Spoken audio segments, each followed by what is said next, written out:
Hello guys, and welcome back to Engineering Hack, where we try to solve engineering problems in a way that's hopefully easy to understand.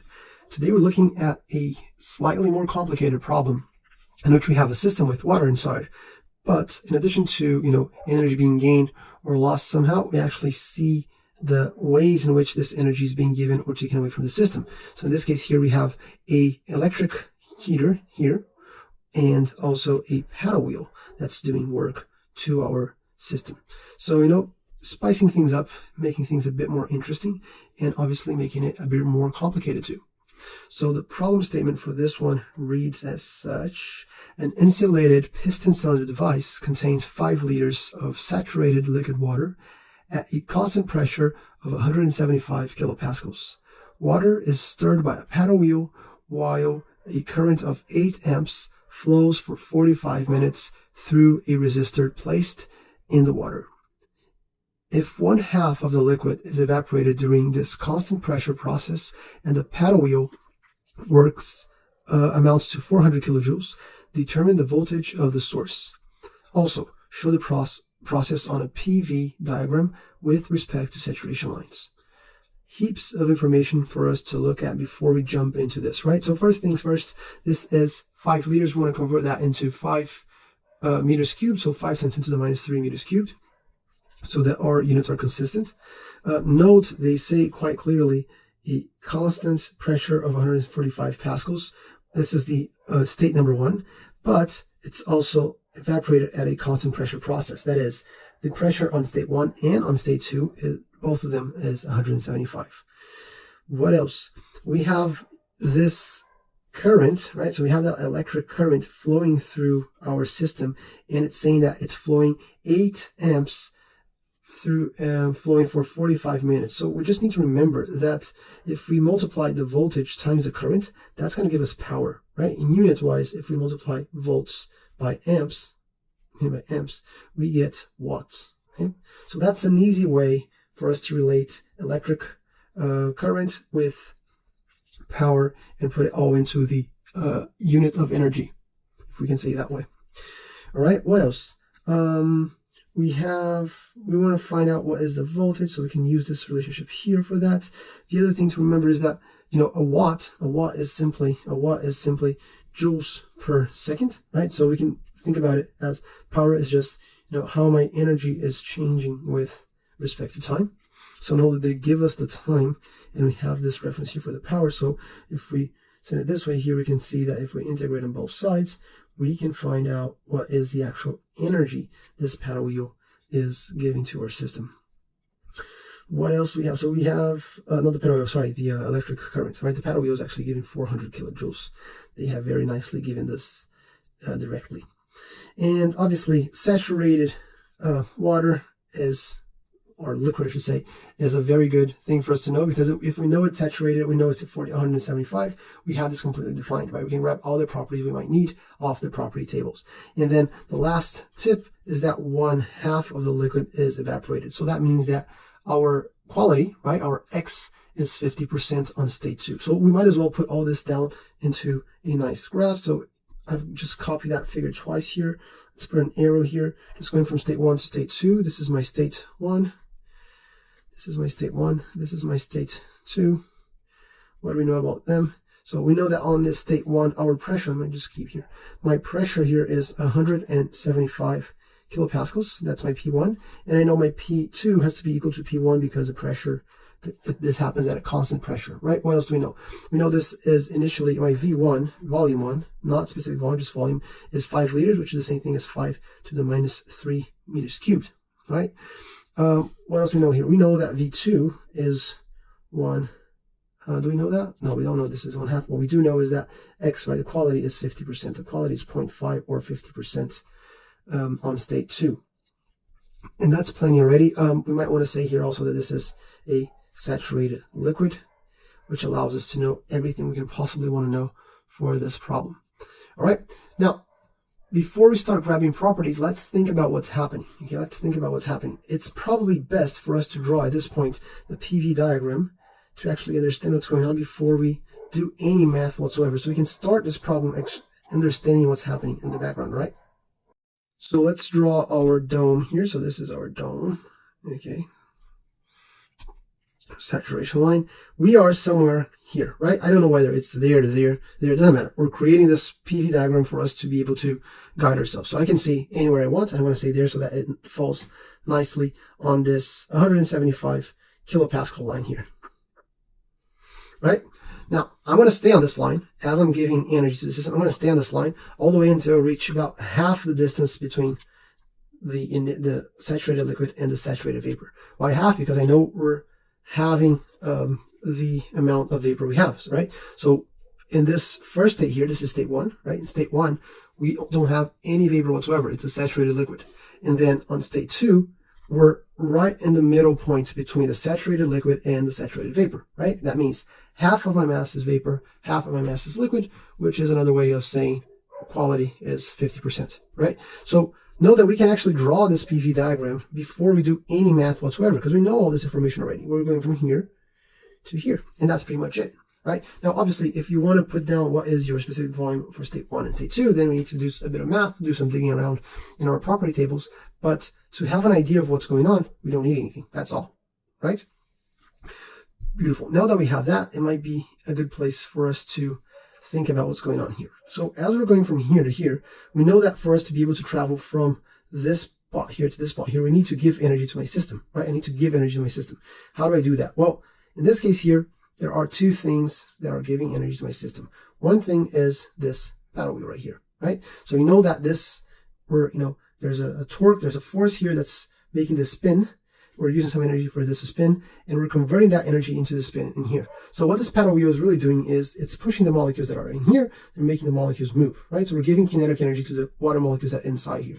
So this is one source of energy going into my system. What is another source of energy? Well, obviously this electric current that's coming through here, and because there's a resistance in this wire here, right? We have the relationship for ohms, so we know that, our difference in potential is the current times the resistance. Because we have a resistance there, we can relate that back to power. So there's also this source of energy coming here. And note how they already give us in the figure the WE and WSH as hints to, these are forms of work.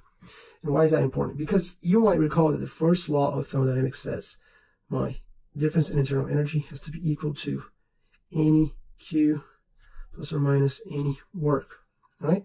And here we have internal energy 1, and here we have internal energy 2. So the difference from, if I'm going from the first state to the second state, has to be due to me given energy in the form of heat or me given energy in the form of work, okay?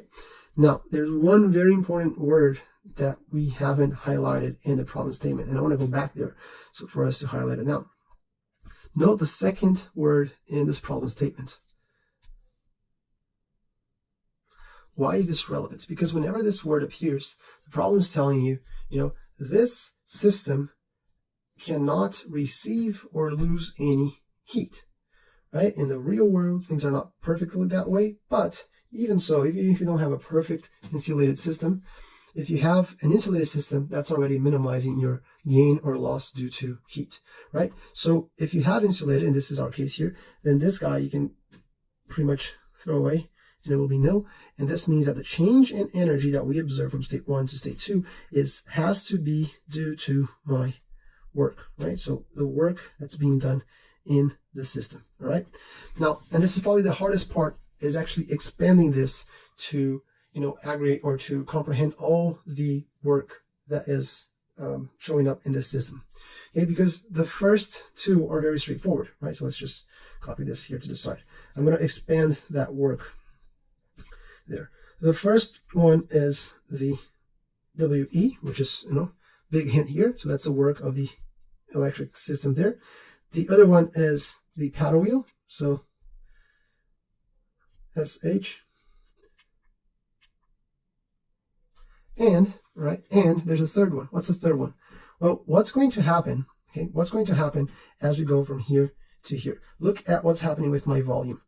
As I am converting my liquid, saturated liquid into vapor, my volume is expanding, right?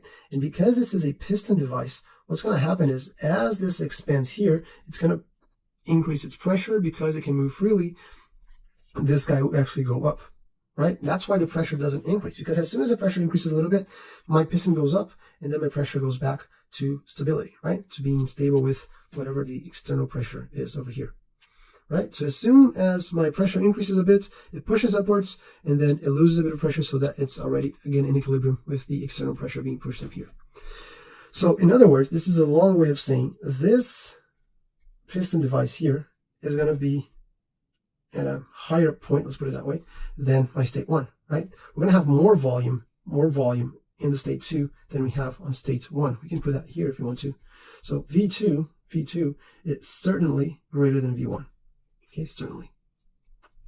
100% sure about that. And why is that relevant? Well, because if I have, we have an area here, and let's redraw this on the side so it's not hard to see. So I'm going to draw the area of this piston, right? So if I'm looking from, down upwards, I want to see, it's probably going to be a round thing. So let's draw a little round thing here. Okay, this is the piston, right? So there's an area related to this piston. Okay, and now let's think about it again, like so, sideways. Okay, so this is my area, the way that it is there in the piston cylinders, in the cylinder system here. What's going to happen? Well, if I have an area and I'm going to travel upwards a distance of, doesn't matter, delta, we know that the definition of energy is a force going a certain distance as we go from distance 1 to distance 2, right? And this can also be translated into a pressure as we change the volume. We can go from volume 1 to volume 2, right? They're actually equivalent statements.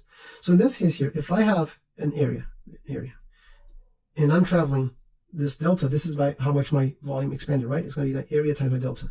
It's going to be equal to my volume, the volume expanded. So the difference, the delta V, let's put a delta V here, my delta V. Okay, and for this to go upwards, what we need is a pressure, right? A pressure pushing over there. What's the pressure? Well, it's always going to be this guy here, right? It's just going to increase a little bit and already go back to this one. That's why it's we call it a quasi-equilibrium process. So what I'm trying to say, this is a long way of saying that in addition to those two guys there, we're also going to have another type of energy, and that is what we call flow energy. Okay, we're going to call flow energy. I'm going to put it in pink here. Flow energy. That work is the work associated with the water pushing this piston upwards, which in turn is associated with how much of a distance it's going to travel, this delta that I drew here, which in turn is associated with the area of the piston to start with, because these two things are related to the volume, right? So all this to say that in addition to the two work we have there, we also have the flow energy we need to account for. However, these guys are not all made equal, right? Because this guy is giving energy to our water, this guy is giving energy to our water, and this is quote unquote taking away energy, because the water needs to use its energy to be able to push the piston upwards, right? So they can't all have the same symbol, and that's why I always keep these guys as positive and negative, because we need to think about what's happening so that we make sense of these equations. Okay, so let's think about this. U2 minus U1, that's delta U, right?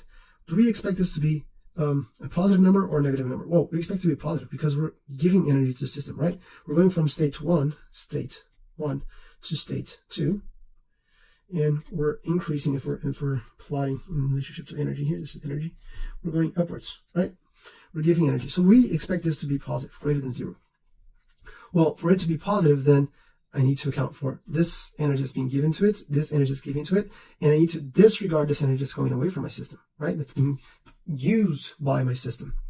Okay, so in other words, to be able to write this equation properly, what we need to do is say delta U will be equal to the energy of the electric system plus the energy of the paddle wheel, SH, minus the flow energy, the energy used by my water to be able to push this piston upwards, to be able to expand and go from quality 0 to quality 50%.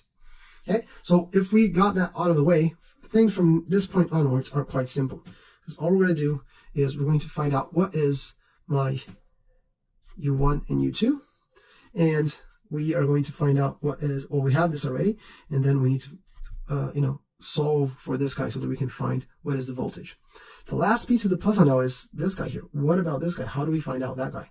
Well, we don't know the area of the piston, and we don't know how much it actually went upwards. We can find out the delta V perhaps, but there's an easier way to do that, and is to relate the following. Okay, this guy here is P times delta V, right? P dV.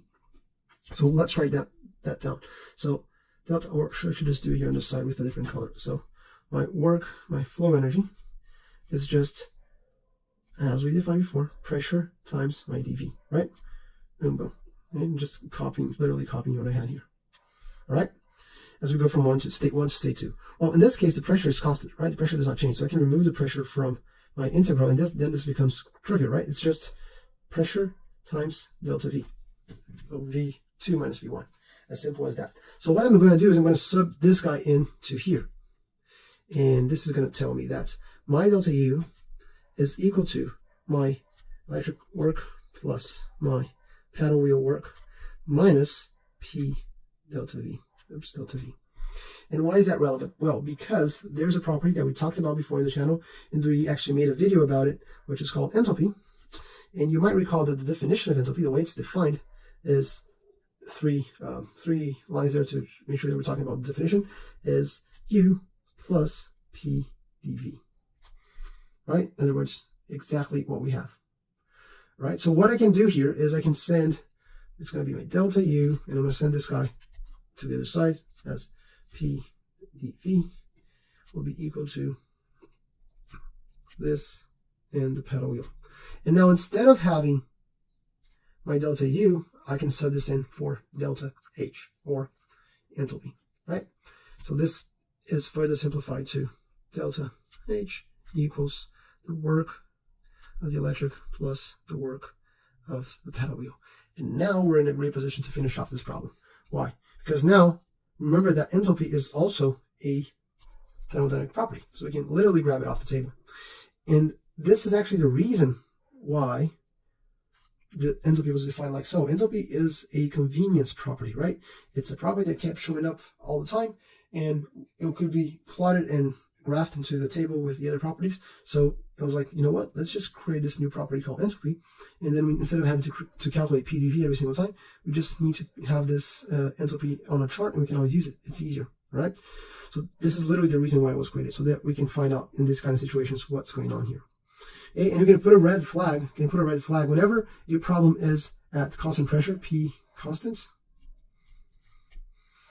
You're most likely going to be using enthalpy instead of internal energy. We actually made a video about that. We talk about, there's a video here that talks about, when to use internal energy, when to use enthalpy. You can check that out too if it helps. All right. So now what we're going to do is let's find out what is enthalpy on state 1, H1. Let's find out what is enthalpy on state 2, H2, and then we can solve. We can plug in this idea here and solve for the electric energy. State 1 is a saturated liquid at 175 kilopascals. So we have water table here. I'm looking at saturated table, but this is the temperature table, no good. Let's scroll down all the way to pressure. There we go, pressure table, saturated, brilliant, 175. Here we are. This is what I'm interested in, and I'm looking for what is the enthalpy of the saturated liquid. So this is the value I'm after, 487.01. Okay, this is kilojoules per kilogram. So this is lowercase h, right? So 487.01 kilojoules per kilograms.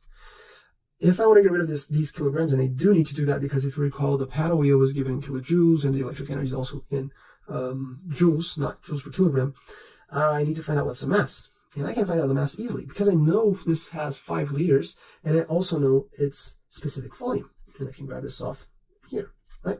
So the specific volume from this case here, state 1, is 001057, and that is meters cubed per kilogram. So this is very simple for me to do because then, okay, if the specific volume is just a volume divided by the mass, then that means that the mass will simply be the volume divided by the specific volume. The volume is 5 liters, or 5 times 10 to the minus 3 meters cubed, and my specific volume is literally this. Boom. Do this math, I find out that I have 4.73 kilograms. This is the mass throughout the problem. No mass is leaving my system, so I can be comfortable with this number throughout. So beautiful. Now I can combine this with that guy there, and instead of grabbing lowercase h, and grab uppercase h. 1, and that's just going to be the multiplication of these two guys here, and that happens to be 2,288.9. And this is now kilojoules without the kilograms.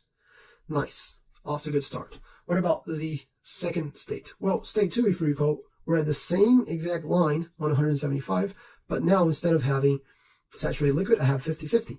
So that means that my H2 will be 50% of the enthalpy of the saturated liquid plus 50% of the enthalpy of the saturated vapor, right? And in this case, well, the saturated liquid we know already, right? So this is 487. And for the saturated vapor, all we need to do is look here. What's the saturated vapor enthalpy? 2,700.2.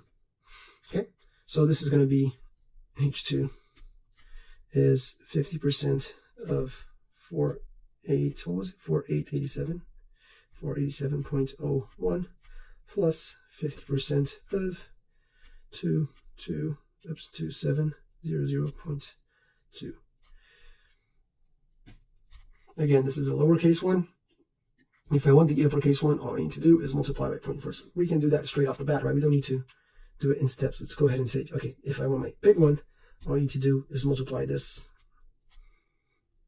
All I need to do is multiply this big fella here by the mass, which is 4.73 kilograms. Okay, so I end up getting that my enthalpy, uppercase enthalpy, without the kilograms, this is just 7,489.9. And this is kilojoules, not kilojoules per kilograms.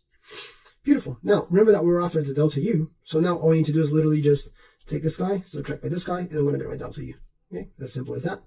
So let's do 7,000 minus 200, and that's 5,000. So my delta, not delta U, sorry, delta H, right? So that's H2 minus H1, and that's going to be 5,201. Okay, almost there, right? Because we needed this value to be able to calculate. If you recall, we're actually looking for the voltage that's giving energy to the system. So what I can do now with this number, I can copy this, and I can drag it all the way up there where we were with my first law of thermodynamics right here. And now that I have this piece of information, I'm going to put it on the side here. Now we can relate this guy here. Okay, cool. So if this is the case, bring it down here. If this is the case, well, then the work that I'm after will just be the delta U, sorry, again, delta H minus the work of the paddle wheel, correct? And this is 5,201, and the other guy is 400 kilojoules, both in kilojoules, so I can be comfortable with the units and don't have to do any conversion. And this difference here has to be equal to my electric one. And then if you recall how this whole thing started, let's go back to the problem statement. How this whole thing started is we talked about how voltage times current gives me power.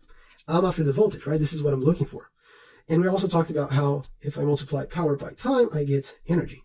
Remember that the work E, it's in kilojoules, it's in energy, right? It's in kilojoules energy. So therefore, what we need to do is ensure that we have all the units converted back to kilojoules, and we should be good to go. So if I multiply volts and amps, I get watts. If I multiply watts by time, right, by seconds, I get energy. So that means that if I take volts times current times time, I can get energy, right? Multiplying P dt, you get energy. And to be sure, we need to have this in seconds so that we can have this in joules. And then we need to divide everything by 1,000 because we want this to be in kilojoules like the other guys there. Or we need to multiply the other guys by 1,000 so that everything checks out, right? So let's go ahead and take this idea down with us.